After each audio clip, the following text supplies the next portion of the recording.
Pour permettre à l'État malien de prendre jusqu'à 30 ou 35% dans les nouveaux projets, les autorités ont adopté le 27 août 2023 un nouveau code minier. Cette réforme, selon le ministère des Finances, devrait rapporter au minimum 500 milliards de francs CFA au budget annuel de l'État.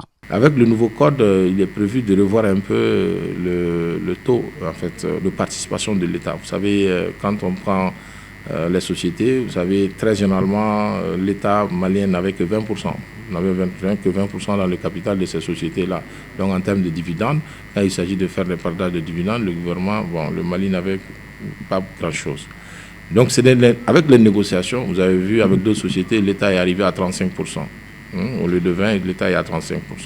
Donc au niveau de la négociation, le gouvernement fait des prévisions budgétaires. Il fait des prévisions budgétaires en fonction des sociétés en exploitation et en fonction de la nature des impôts et des taxes qui sont en cours.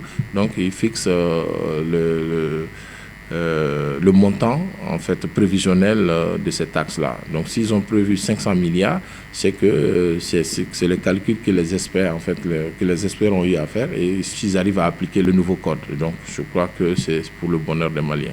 Cette nouvelle réforme prévoit la suppression des exonérations fiscales accordées aux entreprises au cours de l'exploitation. Le but même de l'exonération, c'est de permettre à l'entreprise de s'installer. Parce que tout le monde sait que le début n'est pas facile.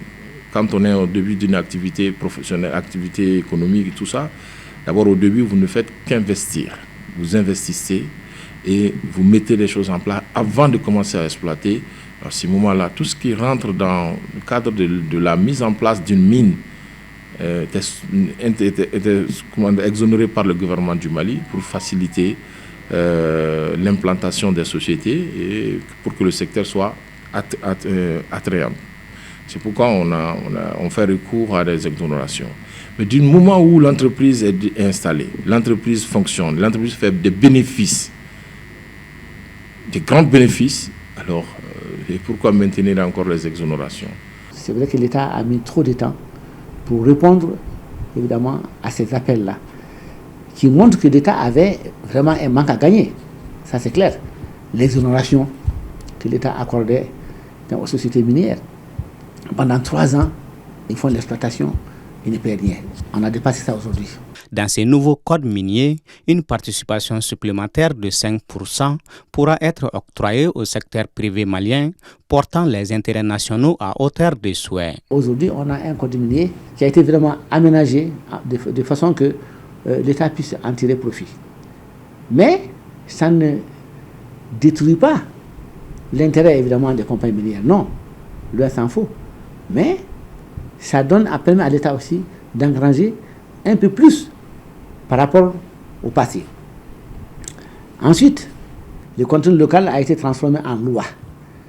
Et ce contenu local, il fallait que ça soit transformé en loi. Parce que nous, on l'a décrié depuis longtemps.